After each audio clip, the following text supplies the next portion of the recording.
Welcome to the Alcohol Reset, the podcast that helps you reset your habits, health, and relationship with alcohol without judgment or extremes. If you're looking to cut back, take a break, or just understand how drinking can affect your body and mind, you're in the right place. Each episode brings you science-backed insights on neuroscience, nutrition, and habit change to help you feel better, sleep deeper, and take control on your terms. I'm Mike Hardenbrook, best-selling author, neuroscience enthusiast, and habit change expert.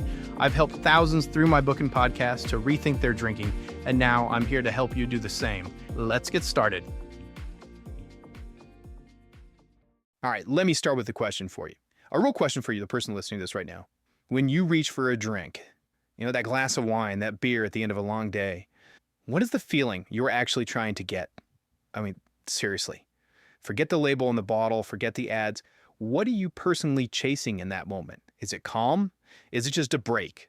Maybe some confidence before you walk into a room full of people. Or maybe, and this is a big one, it's just a break from your own thoughts, right? Or maybe you're just looking for a faster way to fall asleep, a little escape. Here's the thing, and it's a truth we don't talk about much. Very few people drink because they're, deeply in love with the taste of ethanol itself. People drink because they want to feel better. And alcohol, somewhere along the way, just became the quickest shortcut to that feeling. So that brings us to what we're going to explore today.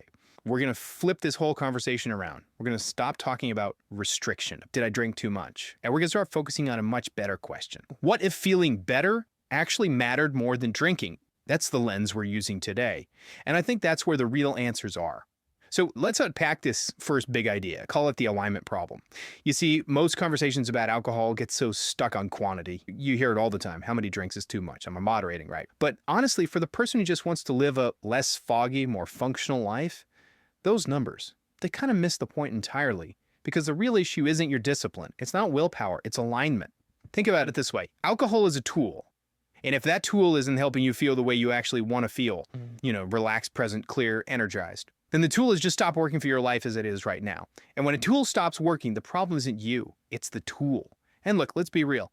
That shortcut, it used to work for a lot of us. It delivered that off switch. But here's the tough part. Your body changes. Your stress levels are higher. Your sleep changes. Your responsibilities, they just multiply. And all of a sudden, the very thing that used to help you unwind starts costing you so much more than it gives you. And that is exactly why people feel so stuck.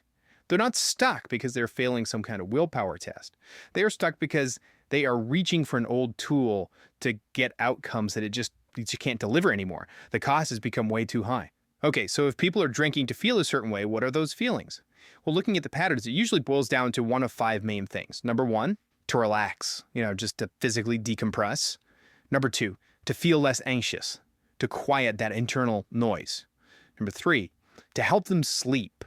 A lot of people really believe it's a good sleep aid. Four is to connect socially, to kind of grease the wheels and make conversation easier. And number five, that's the huge one, it's simply to turn their brain off, to get a break from that constant internal chatter.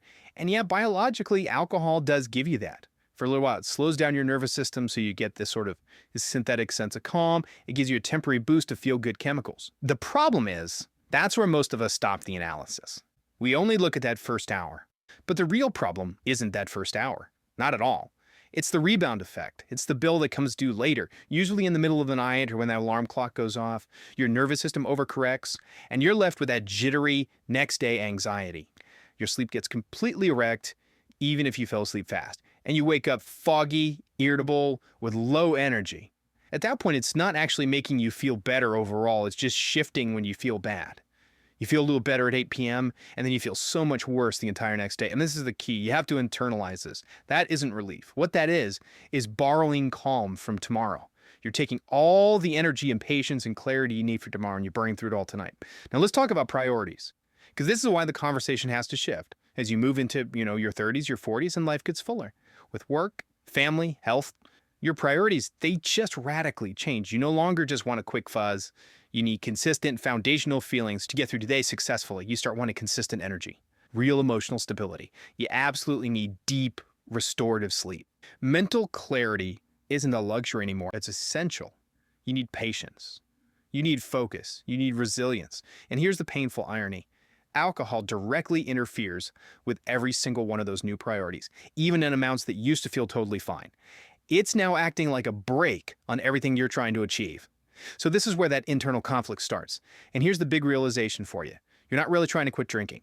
You're trying to stop feeling awful. You're trying to stop waking up tired and anxious and foggy. And once feeling better becomes the real goal, the actual goal, the whole conversation shifts. You leave all that shame and willpower stuff behind and you just get practical. You get into optimization, which brings us to a huge frustration I see. People tell themselves, I should just drink less, but that almost always fails. And it fails because it doesn't replace the underlying need. You can't just remove the solution without addressing the problem it was trying to solve. I mean, if you drink to unwind, but you don't find a new way to unwind, your brain is just going to keep screaming for the old way. If your stress is sky high and that's why you drink, well, that craving for relief isn't just going to disappear on its own. So instead of that old question, how do I drink less? We ask a much better question. We ask, what does my body actually need right now? Because alcohol is just a cheap imitation of a real physiological need. Sometimes what your body actually needs is rest, real rest. Sometimes it's nourishment. Sometimes it's just 5 deep breaths to regulate your nervous system. Alcohol is just the fastest way we've learned to get to those states. It's definitely not the best way. So this leads us to the practical part, how to support your body through this. Because if you're serious about feeling better, you have to actively support what alcohol drains from you. See, when we drink, it depletes really key nutrients our brain needs to function well. And when those are gone, everything feels harder. Your mood, your focus, everything. Specifically, it crushes your B vitamins. Think about vitamin B1, thiamine. It's critical for brain energy. Without it, you get brain fog. Vitamin B12 is essential for mood and focus. When that's low, anxiety can feel higher. On top of that, it overwhelms your liver and it keeps your stress hormones elevated for longer. So the insight here is really powerful. When you intentionally put back what alcohol takes out, when you replenish those systems, feeling better starts to happen on its own, naturally. You're moving toward replenishment, not punishment. You're giving your body the tools it needs to regulate itself. So who is this for? This is for the person who is asking those quiet questions, the one who is paying attention. Maybe you're asking, why doesn't this feel as good as it used to? Or why do I just feel kind of off all the time? Or maybe the most important question, why do I want real relief more than I actually want the drink itself? If that's you, listen, you are not broken. You don't lack willpower. You are simply paying attention to the data your body is giving you. So here's the final takeaway. The big idea. Alcohol isn't the goal. Feeling better is the goal. When you make that one mental shift, everything changes. You stop arguing with yourself. You stop judging yourself. And you just start listening to what your body is actually asking for. And when feeling better becomes the real priority, your relationship with alcohol it adjusts naturally. It happens without force, without fear, because it's a decision based on wanting to feel good, not on restriction. So maybe this here isn't about drinking less. Maybe it's about finally deciding how you want to feel. Clear, energized, patient, stable, and then building the habits that actually get you there. That is the real path. Thanks for listening. We'll talk soon. That's a wrap for today's episode. If you got something out of this, do me a quick favor. Leave a rating and review on whatever podcast platform you're listening on.